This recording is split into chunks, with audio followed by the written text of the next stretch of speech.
What is going on, everybody? Welcome to another episode of Ghosts in the Night, a hauntings and paranormal podcast. I'm Phil Sams. Thank you so much for taking the time out of your busy schedule to check out this podcast. Today, we are going to lighten up the mood a little bit. We are going to get away from some of the darker stuff that we've been talking about in past episodes, and we want to talk about pets and specifically dogs. Do they make great paranormal investigators? That is the topic I want to start with. And I will give my thoughts, my opinions, as always. And then I want to pull from the headlines and kind of talk about some stuff that caught my eye in the paranormal world. So let's go ahead and get the podcast started. Check it out.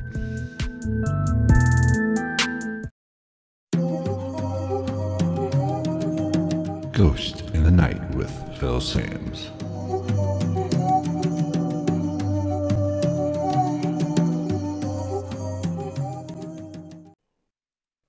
Before I get started with today's podcast, I want you guys to do me a quick favor. If you've listened to this podcast, if you enjoy this podcast, be sure to share this with anybody else who has an interest in the paranormal or loves just to hear some interesting and weird shit. I would greatly appreciate it. It will go a long way to help grow the audience of this podcast. So just do me that favor. Share it with one person. Share it with 10. Whomever that is in your life has a fascination with the paranormal, be sure to share that with them. So let's go ahead and jump into the podcast. Now today, we're going to talk dogs and the paranormal. Do animals in general, but I'm going to focus on dogs because I'm a dog person, not a big cat person. Let's face it, cats are evil. Now I'm saying that kind of sarcastically, but I just don't like cats. I'm allergic to them, and plus when you look at a cat, they are just looking at you like they are planning or plotting to kill you or murder you in your sleep. I don't trust them. So I don't mean any disrespect to anybody who loves cats. My daughter loves cats, but I'm just not a cat person. So I'm going to always reference dogs because that is what my experience is. That is my pet of choice. So no disrespect to you cat lovers, but do dogs make great paranormal investigators? We've all seen these shows that have actually brought dogs on investigations. They have used them to help document paranormal activity. So that caused me to think, is this fact? Is this fiction? Can dogs or any other animals actually sense paranormal, sense ghosts, sense spirits, or demonic entities, or whatever is in a location that has had reported activity? And let's be honest, the evidence is really sparse. There's no real documentation either way, honestly. Some people believe the strange behavior that animals will sometimes show, or you'll notice them acting a little funny or gazing off into a corner or down a hallway. Some people definitely believe that this is due to their extra senses, their ability to sense things, and they are sensing maybe a spirit or whatever the spirit world is. If it's a ghost or just multidimensional thing, whatever it is, they can tune into it. They can actually, sense it. Now, is this fact or is this fiction? I don't know. Is really the gist of this whole thing. I know in my experience with my dogs, you've listened to this podcast, you know I've lived in places with activity. I've been out on investigations, but the activity in my own home, I have noticed my dogs, or my dog, one at a time, but I have noticed my dog acting strangely, looking down the hallway, and wouldn't think much of it, but it got me thinking, was the dog actually sensing this activity, or were they just reacting to something that is out in the environment, as in somebody walking by, maybe another dog in the neighborhood walked by, or a car, or some kind of noise that they heard? Because here's what we know. Dogs' eyesight is much better than ours. They can spot little detailed movements in small little things. Their sense of smell can be up to 10,000 times better than us, depending on the breed of the dog. So their noses are much more sensitive to odors and to picking up different smells. They can hear at a higher frequency than us, hence the dog whistle. So certain sounds register with them and they can actually pick up on them and notice it. So when a dog is actually starts acting funny, are they hearing a frequency that we're not hearing? And I'll kind of get into this a little bit later on as well, when I actually give my full blown opinion on what I think is actually going on. But dogs, we know dogs are more sensitive. They are more in tune with the environment than us. That's why animals, and especially dogs, have been known to start acting strangely prior to natural disasters, tornadoes, hurricanes. Dogs can even be taught to sniff out cancers in people. And the drug dogs, cadaver dogs, and the list goes on. So their senses are much better than ours. So here's my experience. Here is my situation that I've had with my pets in the past. Now, like I said, I've lived in haunted locations most of my life, and I'll just go back to my previous home where I just moved out of. I've had generally one dog at a time, but there toward the end of Buddy's life, I did have another little dog. So, but my dogs at times would actually sit at the beginning of the hallway and just look down. And what makes me think that there might be something to this is because all the activity that I experienced in that particular home was always down that hallway. I've had doors open and close. I've been yanked or pulled while I was just laid down to go to bed. I was laying on my side and something pulled me to my back. All of that activity, every noise, every little touch, every little eerie sensation came from that end of the home. And that would be the direction in which the dogs would actually be looking, gazing, kind of seemed skittish at times when they would walk down that way or whatever. Now, not to be too morbid, but my mother lived with me after my stepfather died. His ashes were at the start of that hallway. That could have something to do with it as well. I mean, was the dogs picking up on that? I don't know. I mean, a lot of the activity happened prior to that. I had activity in the home before she moved in with me and before the urn was at the start of the hallway. But I still had activity, and the dogs still acted pretty much the same way before that as well. So there wasn't much change. Maybe that added to it. I didn't really notice a change in frequency of this happening or the dog's attitude or general leeriness of that particular end of the home. But it is interesting. And this is what gives me pause when I think about, can the dogs actually sense the paranormal?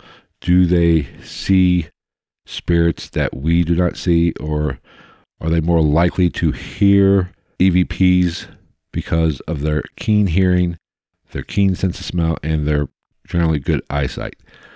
Are they sensing it? Are they seeing it? Are they interacting with spirits on a much more frequent basis than us? So when I sit back and think about my own situation, I think about where the activity took place, or I should say where the activity I experienced happened, general attitude of my dogs looking in the same area, being leery of that same area. And, I've seen shadow people down the hall. Other people have seen shadow figures or something peering out or some weird optical things going down the hall in the same direction that the dogs would actually be looking and kind of act like they're sensing something down there. So personally, I'm going to say that there might be something to it. I'm not going to say it's 100% accurate because the dogs do have much better, their senses are much better than us, and it very well could be they're hearing a noise from a neighbor or a car or whatever that they're reacting to, and we just don't hear it. So immediately we jump to the paranormal. But that's, yes, that could be, and that's very plausible, and I'm not going to discount that because you've heard me discuss this on multiple podcasts. I don't know is my favorite phrase to say when I'm dealing with any topic in the paranormal because we don't know. If we did know, I wouldn't be talking about it. It'd just be common knowledge. there are questions that need to be answered, and we don't know. I'm not even sure we have the science. We don't have the science to, or I'm not aware of the scientific techniques to actually solve the problem. Only thing we can do is document what we experience, and that even includes strange behavior from animals or from dogs or from cats or whatever pet you have or whatever animal is in your general surroundings. That is really the parameter that I measure by. I can't prove it unless, my dog looks down the hall and starts barking or growling or whimpering or whatever, and then turns to me and says, "Hey, there's a ghost down there." That's never going to happen. I have to interpret their reactions, interpret their body language, what I sense in them. So, is it 100% fact? No. But is it 100% fact that they aren't sensing the spirit world or some sort of paranormal activity in whatever area they are in? You can't say that either, because their senses are so much keener than ours. They hear things we don't hear. They hear frequencies that we don't hear, but yet we can record something and there could be something on there that we did not hear. Hence EVP activity. Maybe they are actually hearing that because our frequency level is much lower than theirs. Eyesight, we don't see the amount of the visible spectrum that we see is very small. I'm not a vet, so I don't know. They probably see in more spectrums than we do, maybe. And so they might be able to see these entities or these spirits or whatever is going on. They might be able to visually see it, and they're reacting to it. Because we know for a fact all their senses are better than ours. Can we say with 100% certainty that their keen senses is the reason why they act that way? Yes, that is correct. The question is, what are they sensing? And I don't know the answer to it. I personally believe that, yes, they see, hear better than us, so they might be able to see that shadow figure more distinctly. They might be able to hear that EVP or that disembodied voice that doesn't register with our ears, but that you can actually pick up on a digital recorder. So yes, they are, or they can be an asset in an investigation. Or if you're living in a home that you feel might have activity and then your dog starts acting a little weird, it does help having that dog there where you can maybe generalize the activity and see what's going on and do your own investigation to try to see or help solve the problem if there is a problem. So yes, they are beneficial when it comes to the paranormal. Either way, just because their senses are better than ours doesn't mean they're not sensing the paranormal. That is what having better senses, you should be able to sense the paranormal. So these skeptics that say, "Oh no, it's just they're hearing another dog bark miles and miles away," very possibly true. That might be true as well. But there is a chance that they are hearing something from the other realm, from the other dimension, wherever you think the spirit world is. Maybe they are a little bit more in tune with their environment, hence they can actually sense it a little bit better than us. This is just a fun topic to contemplate, a fun topic to kind of go down the rabbit hole and just wonder, are they sensing it?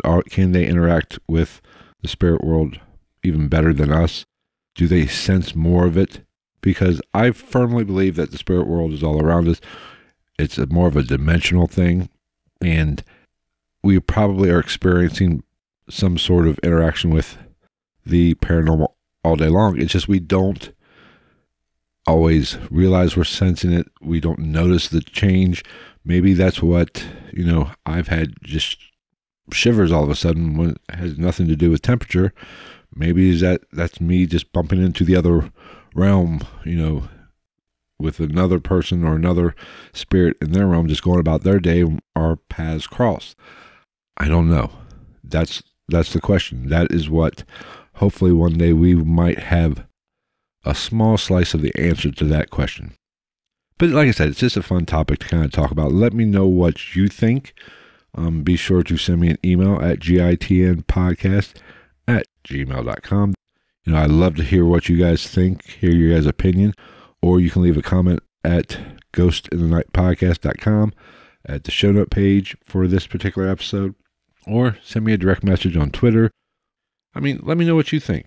Do you think dogs or any other kind of animal, pet type animal, are valuable pieces of paranormal equipment?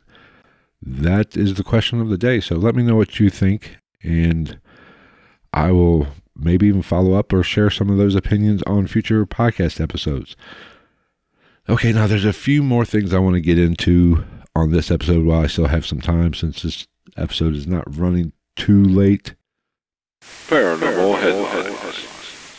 Alrighty, we are starting a new segment here on the podcast, and it's called Paranormal Headlines. That's when I search Google for some interesting paranormal topics or anything to do with spirits, ghosts, UFOs, the occult practices, cryptids, anything I can find that has to do with the paranormal. I'm going to highlight. I will probably share most of this stuff on my Twitter feed, so you can find them there. So for the first one, comes from lifesitenews.com. Now, let me read you this title. Feminist prof who practices occult calls for human extinction to save the planet. Now, basically, this article is about Professor Patricia McCormick, and she, I believe, teaches at the Angelina Ruskin University. I don't know where that's at and really don't care, but she's really into the animal rights. She, and it even states in here, believes that animals are equal to the humans, which I don't have a problem with. If that's what you believe, that's what you believe. I don't have an opinion on that. That's fine. But where this goes off the rails, essentially, is when she starts talking about climate change. And basically, she says, and it does mention the occult in the title, so therefore they are throwing that label on her. Now, it states that she is a practicing occultist. She gives lectures on magic and admits to being an occultist magician. So she is some sort of witch of some sort, or at least practices magic in some way, which is also fine as well. I have no problem with that either. But where I have a problem with this article is her general concept of the extinction of humans to save the planet. Now, climate change, you cannot argue. Well, I guess you could. There is arguments. I don't know. I'm not a scientist. I do believe the climate is changing. Now, I guess where the argument comes in is what is the cause? Is it natural? Does it come solely from us, or does all things play into it and we are just speeding up the process? That's irrelevant, and that's not what this episode is about. That's not what this podcast is about. And I'm not going to get in the middle of that debate because I don't know. I'm not a scientist. I'm sure I know the climate is changing, but I also know it's changed throughout the history. Now, are we speeding up the process? Very well could be. It's not my field of expertise. Try to do my part, but it is what it is. Now, when she talks about extinction of human beings, and let me scroll in here. Let me get my glasses on and scroll down here and get her exact quote. Let's see. Oh, not the exact quote, but basically it says here, she feels that the ultimate solution for global warming is the end of the human race. That's very interesting. It's kind of a bleak view, and honestly, it's a horseshit view. That's, kind of drastic, don't you think? What do you guys think? Let me know. But to think, and I guess she's not talking about, just dropping a bomb or whatever, somehow mass suicide everybody. I guess she essentially wants to phase out reproduction. Okay. I guess you could do that. But that's not a solution to the problem.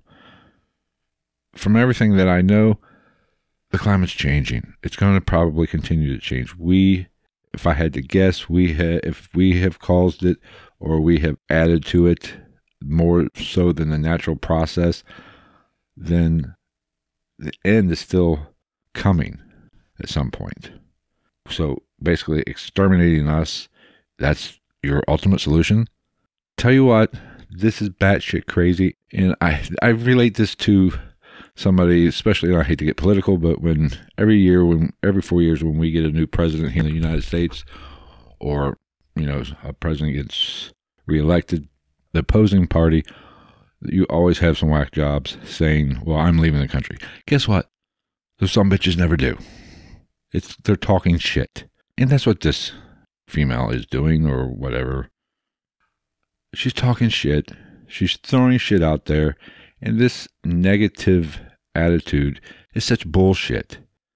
Calling for the end of reproduction, which would cause our species to come to an end, that's crazy.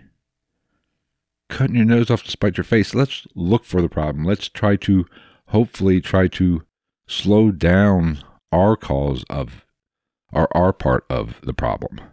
But just killing everybody to make room for, or to save the other animals. If we're so freaking evil, if we are so bad for everything, and we are just a negative cancer on everything, then, honey, go ahead. You lead the charge. You start with you. If you're so committed to this, then by all means, you do it. Now, what reason why I'm talking about this on this, podcast is because of they threw in the occult aspect of her life, whether, her being a practicing occultist. Now, did they do this just to, as a clickbaity type thing, just to get somebody like me to read it? Probably. Let's be honest, probably. But what this has done, the occult and magic has gotten, in my opinion, a bad rap. Now, there's good and bad in everything in this planet, everything in this universe. There's positive and negative. And when it comes to the occult, I hold that theory to be true. There's good, there's bad. Good witches, black witches, white witches, bad witches, whatever. There's two sides to every coin.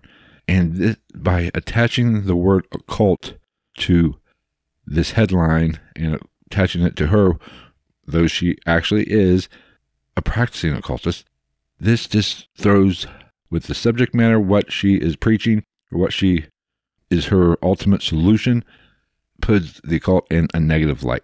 And let's face it, the occult does not need any more bad press. So naturally, a layman's going to read this article and assume all occultists want to actually have a mass genocide and kill off everybody.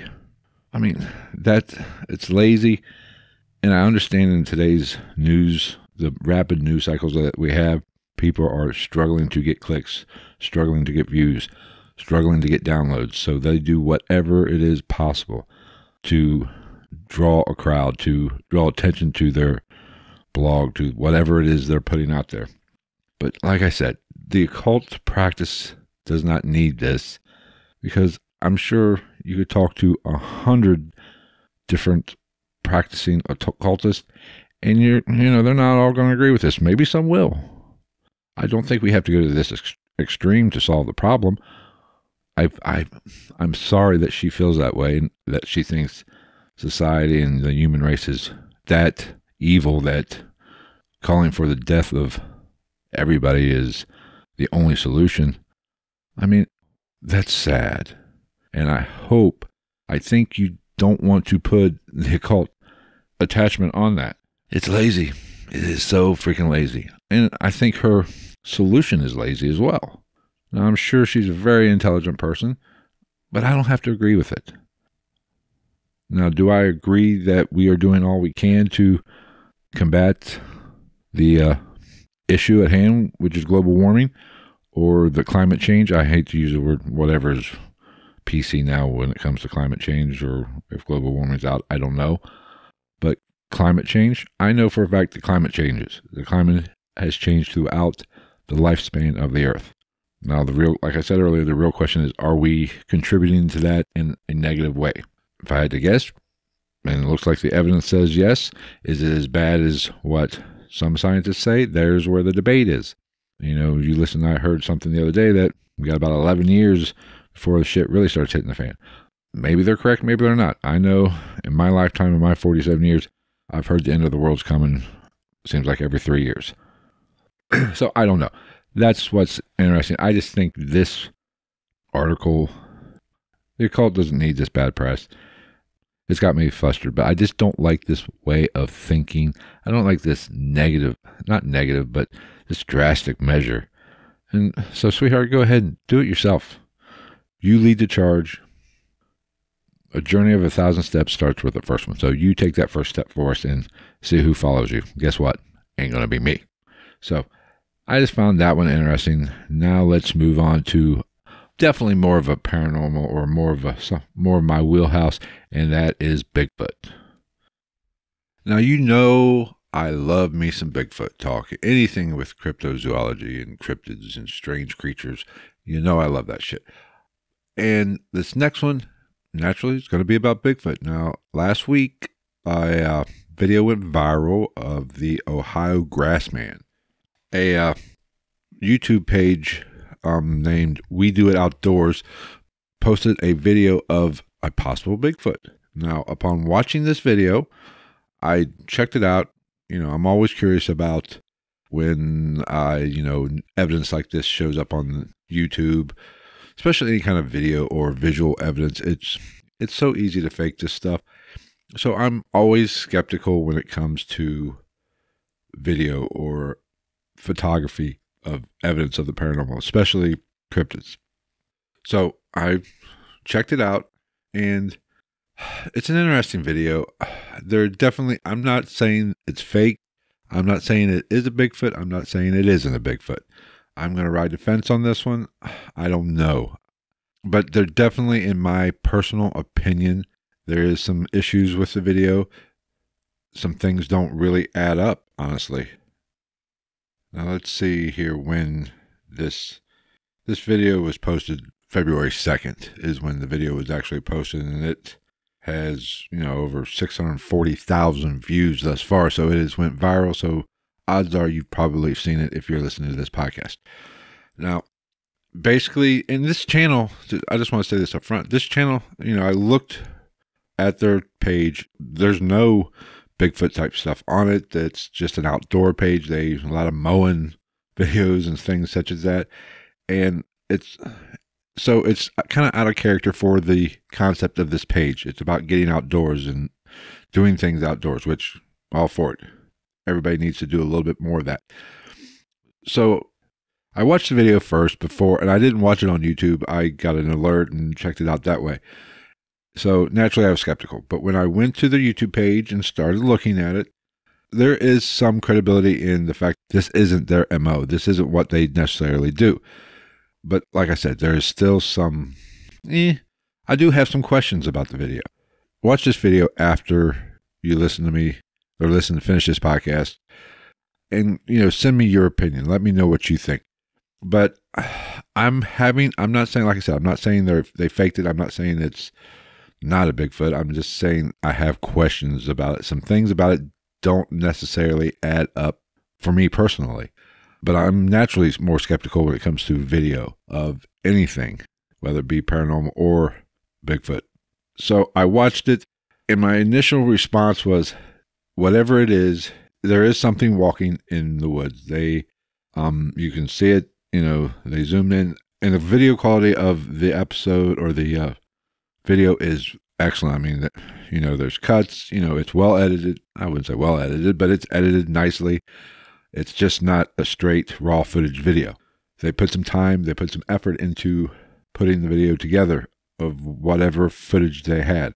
But once you see the actual, we'll say whatever it is, walking, my first thought is it's very nonchalant. I've never seen a Bigfoot in person, but I'm coming under the assumption that Bigfoot is an animal type creature, not spiritual, not, multidimensional. It could be, but I'm coming from it that this is a possible undiscovered creature or undiscovered species, or a species that thought was to have went extinct but really didn't.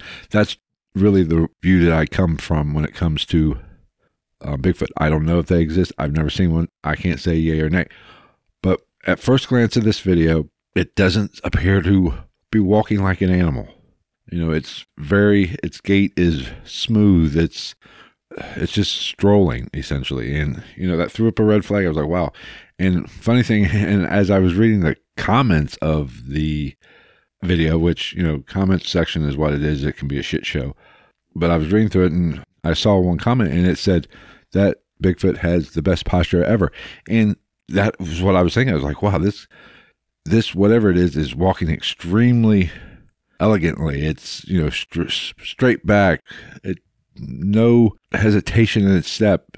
It's just out for a Sunday stroll or whatever.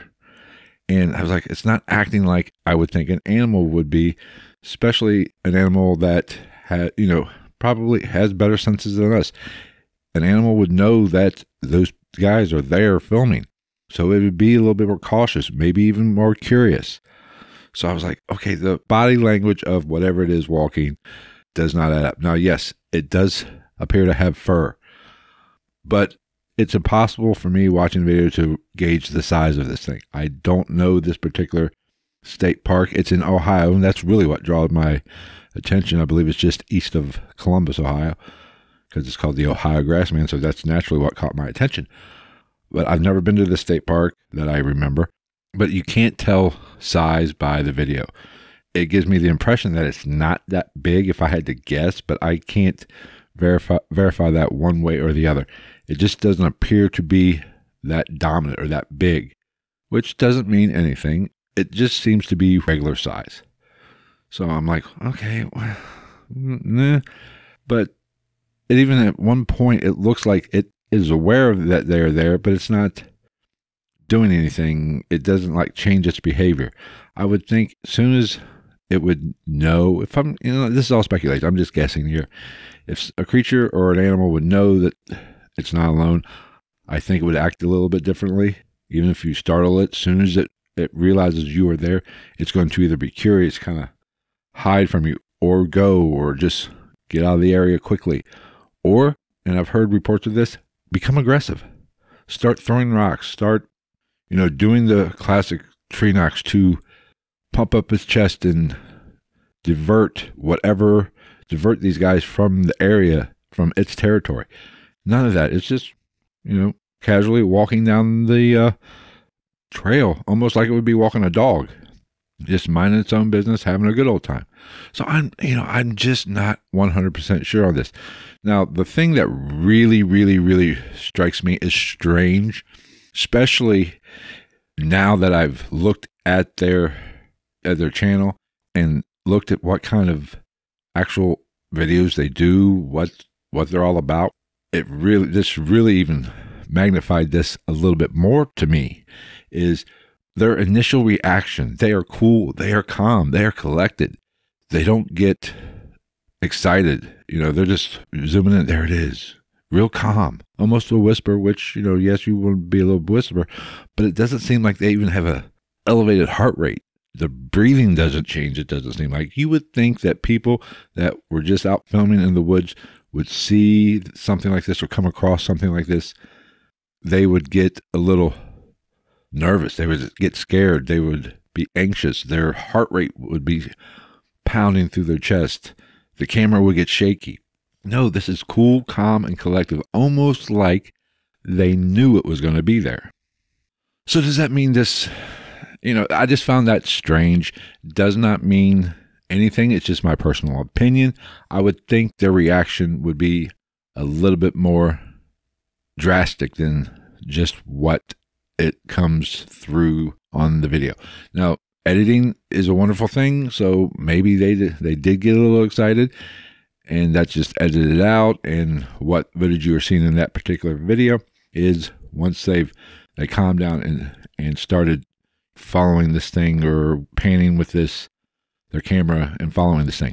That's very well may be the case, but I'm not 100% sure what this is. So, I'm not going to come out and say these guys are liars. These guys are fraud, and they just did this to get the 640,000+ views to promote their channel and what they actually do a little bit more. I guess that's an option. I guess that's a possibility, but I'm not going to say that's what it is. It is what it is. I wish I had more of a opinion of it, but I'm just not going to call these guys frauds without knowing everything. Now, I would like to see, I believe in one of their replies to one of the comments, they said they had 3 hours of footage, and this is narrowed down to a 10-minute video. I would like to see the 3 hours of footage uncut. Just let me see it, see what you got. But that will probably never happen. But this is the problem with video. There is speculation. There are people that will be 100% saying this is fake. This is just they hired some guy or one of their buddies was walking around in a suit. Very well could be. Or there's going to be some people that say, yes, there is 100% proof that this is a real creature. Bigfoot does live in our forest or migrates through Ohio, which, I wouldn't think. I live in Ohio. I wouldn't. And of course, I live in the suburbs, so I don't live out on the eastern side of the state to where it's a little bit more rural, and there's, there's a lot of backwoods areas in Ohio. I live in, more not an urban area, but a suburban neighborhood between Cincinnati and Dayton. So I'm not super familiar with out toward the east where it does get a little bit more sparse and there is more wooded area. But I wouldn't think that Ohio would be a super hotbed for cryptozoologists. Of course, I'm sure there's been reports in Ohio, there's reports in West Virginia naturally, and there's reports in Kentucky, Tennessee, but it's very possible. I wouldn't think Ohio's a hotbed. It's not like Northern California or the Washington, Oregon area, the Pacific Northwest. It's not. They have a lot more dense wooded areas than what we do here in Ohio, I would think. If I could be wrong on that, but it is what it is. So I don't know. I mean, let me know what you guys think. Check it out. Be sure to send me a comment. Let me know what you think. I hope I might even reach out to these guys and see if they want to come on the podcast and talk about it. And maybe we can set that up and do an episode with them. I'll reach out to them and see what they say. But send me, your thoughts on it. Either if you're watching on YouTube, leave a comment there, or follow me on Twitter. You can DM me there, or on the show note page for this episode at ghostinthenightpodcast.com.